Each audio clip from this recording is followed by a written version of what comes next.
Pemirsa, untuk membahas mengenai lagi dan lagi tawuran maut supporter sepak bola, saya sudah kehadiran dua narasumber. Yang pertama, Bang Andre Herdiansyah, beliau selaku Humas Laskar Benteng Viola. Selamat petang, Bang. Siap. Kemudian juga ada Bang Herdimen Koto, beliau selaku pengamat sepak bola. Selamat petang, Bang Herdimen. Rati, selamat petang. Petang ya. Ini kita melihat kembali lagi kerusuhan supporter sepak bola yang akhirnya merenggut lagi nyawa dari para supporter. Ini satu saat ada laga antara Persita Tangerang dengan PSMS Medan. Dari Bang Andre ini bagaimana sih kronologinya, Bang? Dari awal kita masuk ke dalam stadion itu rapi, disiplin, kita nyanyi dengan apa adanya supporter lah.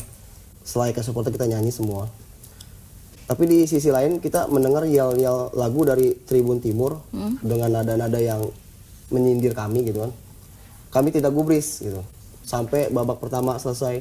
Dan di babak kedua pun kami tetap fokus terhadap dukung Persita karena kita butuh poin full untuk bisa lolos 8 besar.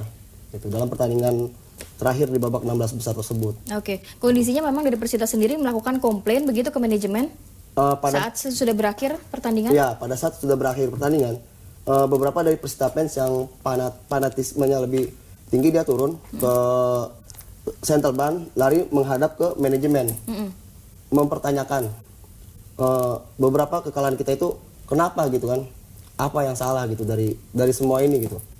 Kita cuma minta satu, kita butuh menang, kita butuh kebanggaan kita tuh menjadi juara gitu. Dan kita selalu tersetak di 16 besar, 8 besar, bahkan semifinal gitu. Nggak pernah kita bisa tembus ke juara gitu untuk jadi level yang lebih tinggi. Itu aja yang dipertanyakan.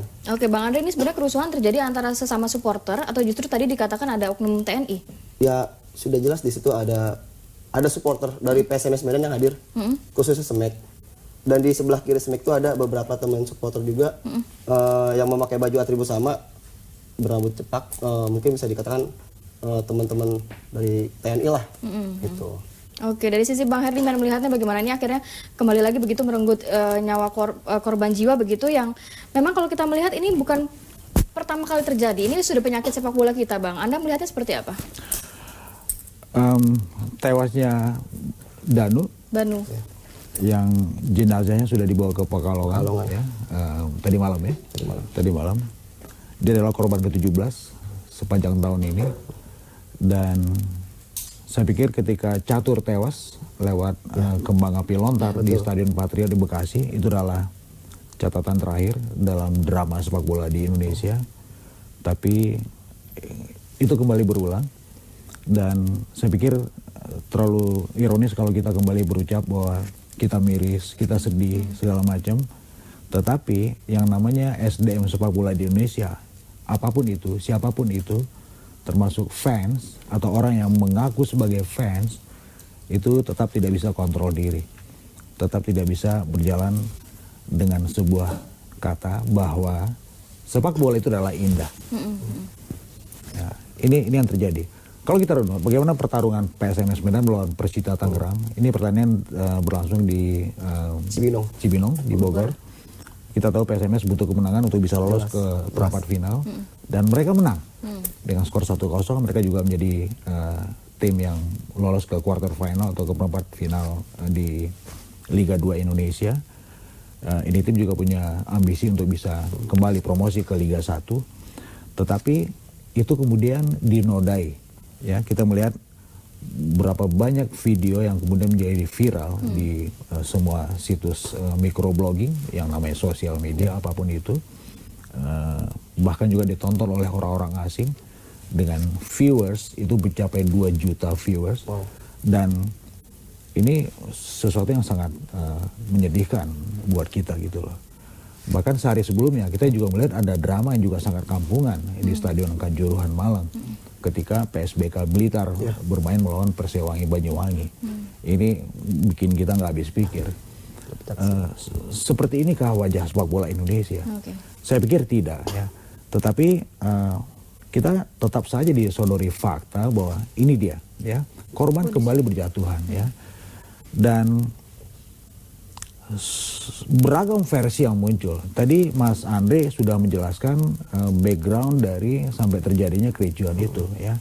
Ketika Mas Andre bilang ada sederet atau segelintir Laskar Benteng Viola turun ke bawah, mereka disampaikan oleh Mas Andre hanya ingin meminta pertanggungjawaban manajemen kenapa Persita gagal lolos ke 8 besar, itu bisa diterima juga.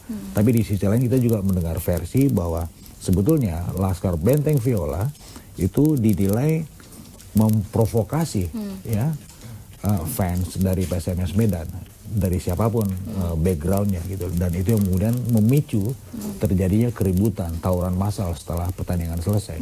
Apapun di sini PSSI sebagai federasi, sebagai induk tertinggi dari organisasi sepak bola di Indonesia, saya pikir jangan lip service, segera turun tangan, segera tuntaskan semua ini. Ada langkah nyatanya begitu ya Bang? Kalau tidak, geliat industri sepak bola di Indonesia yang sekarang terus membaik ya, itu kemudian boleh jadi terbuka kemungkinan ditinggalkan oleh sederet sponsor yang sudah mau invest ya, menjadi picu penting soal finansial dalam mengangkat kapasitas kualitas industri sepak bola di Indonesia. Ya.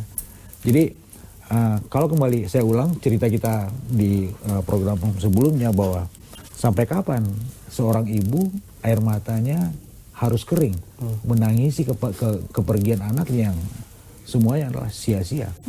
Kita sedih, kita miris ya.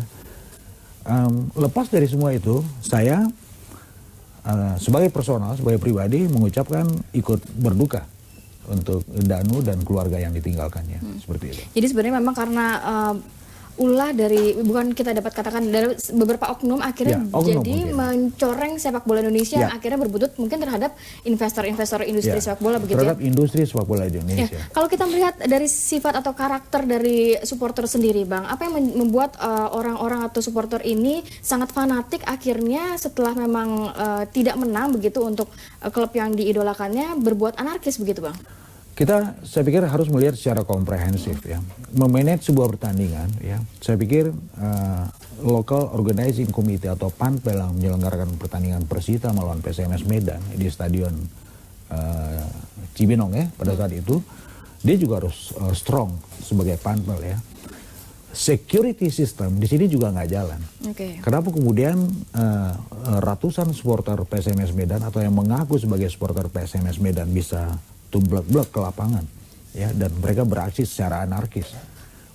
Polisi yang ditugaskan mengamankan pertandingan itu juga nggak berdaya, nggak mampu berbuat apa-apa. Kita melihat di tayangan begitu ya, saat itu polisi hanya ini hanya pandangan secara kasat mata karena saya secara fisik nggak hadir di stadion pada saat itu. Oke, nanti seperti apa kita akan bahas lagi di segmen berikutnya. Dan pemirsa tetap bersama kami, kita akan segera kembali sesaat lagi. Ya, terima kasih pemirsa, Anda masih setia bersama kami dan kembali kita berbincang dengan Bang Andre Herdiansyah, beliau selaku humas dari Laskar Benteng Viola, dan juga Bang Herdimen Koto, beliau selaku pengamat sepak bola. Kembali lagi ke Bang Andre, tadi dikatakan oleh Bang Herdimen ini sebenarnya ada dua sisi ya begitu ya. Kalau dari sisi Persita sendiri memang menyatakan komplain ke manajemen, sedangkan di sisi lain ada mungkin isu yang beredar, ternyata memang dari Persita sendiri ada semacam kerusuhan begitu dengan PSMS Medan. Seperti apa sebenarnya kejadiannya? Jadi pada saat pertandingan selesai itu dari teman-teman Persita fans, dia lari ke bench pemain Persita dengan membentangkan spanduk, menyanyikan yel-yel bertuliskan cibiran lah untuk teman-teman pemain dan juga manajemen atas kekalahan ini. Kita sadar kita kalah, kita terima. Nah di sisi lain di saat kebersamaan di samping timur sebelah utara tepatnya itu ada teman-teman saudara kita dari PSMS Medan Fans, yaitu SMAC. Nah di situ juga mereka dihampiri oleh tuan rumah yang punya stadion tersebut Cibinong, yaitu Kabo Bania. Mereka menghampiri, dari situ kita setelah selesai orasi kita gabung dengan mereka, tapi dari sebelah timur selatan dia turun dari pagar. Mungkin yang saya lihat seperti kita tuh seperti ingin menyerang mereka, padahal kita enggak, karena kita tuh semua supporter Indonesia itu bersatu semua.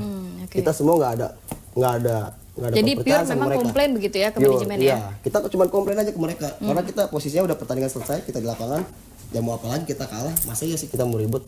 Tapi mungkin ada beberapa dari teman-teman oknum dari timur yang agak sebelah selatan itu yang pakainya sama gitu kan, dengan rambut yang sama, turun ke lapangan lalu mengejar-ngejar teman-teman kami yang di lapangan, hingga banyak yang terluka gitu kan. Itu di dalam lapangan, belum lagi yang di luar gitu Pak. Orang yang lagi pada makan gitu kan, saat pertandingan belum usai dia tahu kita kalah, dia keluar makan, tiba-tiba langsung dikeroyok seperti itu aja gitu. Nah, oke, sejauh ini korbannya sendiri berapa, Bang? Kurang lebih hampir 17 hampir ya. Dengan satu yang meninggal ya? Satu meninggal, satu masih Ada cewek kritis. juga? Ada wanita? Cewek kurang lebih hampir ada 9 Dari 17 orang. dari 17 orang. Oke. Itu yang terdata, Mbak. Baik, baik. Bang Andre, ini melihat kan dari Persita sendiri sudah 3 orang total pada tahun ini yang meninggal dunia. Iya, tahun Dari ini sisi Laskar Benteng Viola, apa yang dilakukan melihat cukup banyak begitu 3 orang yang meninggal dunia? Untuk di Tangerang ini ya, namanya juga kota urban. Kita terus genjot yang namanya tuh perdamaian. Karena di Tangerang ini kita banyak banget supporter yang bernaung di Tangerang ini.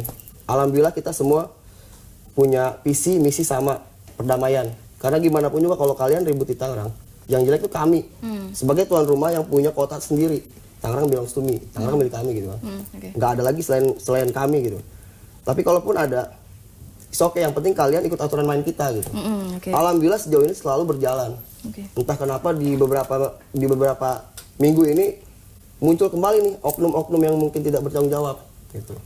Contoh kayak terakhir ya almarhum Ferdinand Fitri yang kedua, di saat kita pulang gitu kan dari uji coba Persita lawan Kecamatan, mereka diserang di babi buta gitu.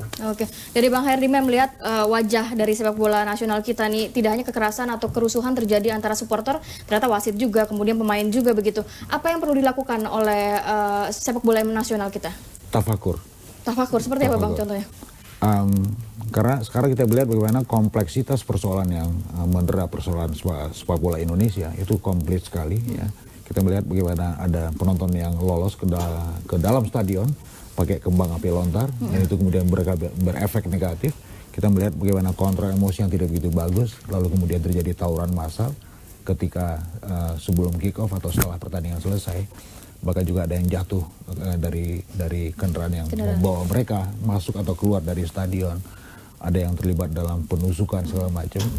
Ini adalah cerita-cerita yang miris buat kita gitu loh. Dan saya berharap hentikan semua ini. Ya, karena kita tahu bahwa untuk bisa maju, kita bisa mentas di regional Asia, bahkan untuk bisa mendapatkan satu tiket lolos ke pentas Piala Dunia, ini butuh prosesi yang sangat panjang. Tetapi juga butuh bagaimana sikap mental yang juga teruji di sini gitu. Sepanjang kita masih dicekoki dengan persoalan-persoalan yang anarkis, saya pikir sepak bola kita tidak akan pernah bisa bangkit dan juga maju. Oke, kalau melihat untuk sanksi-sanksi dari oknum sendiri, seperti kita tahu mungkin di Inggris sedikit Bang, memang itu biasanya supporter yang ketahuan menjadi salah satu atau melanggar begitu, ternyata tidak boleh masuk seumur hidup di stadion. Apa yang perlu dilakukan sebenarnya Bang? Security system dalam semua manajemen pertandingan sepak bola di Indonesia dari level manapun, terutama di level yang sudah profesional, itu adalah Liga 2 dan juga Liga 1, itu harus bagus. Kita harus mengacu kepada apa yang disebutkan dalam Code of Conduct FIFA, di mana di situ security system dalam stadion dan juga radius 5 km di luar stadion itu harus benar-benar safe, ya, harus safety gitu loh. Dan ini kalau tidak dilakoni dengan baik, dengan benar, saya pikir sepak bola kita tetap terbuka kemungkinannya untuk diwarnai dengan kerusuhan-kerusuhan, bahkan juga korban nyawa. Kita semua sama-sama berharap Bandung menjadi korban terakhir begitu ya. Terima kasih banyak Bang Andre dan juga Bang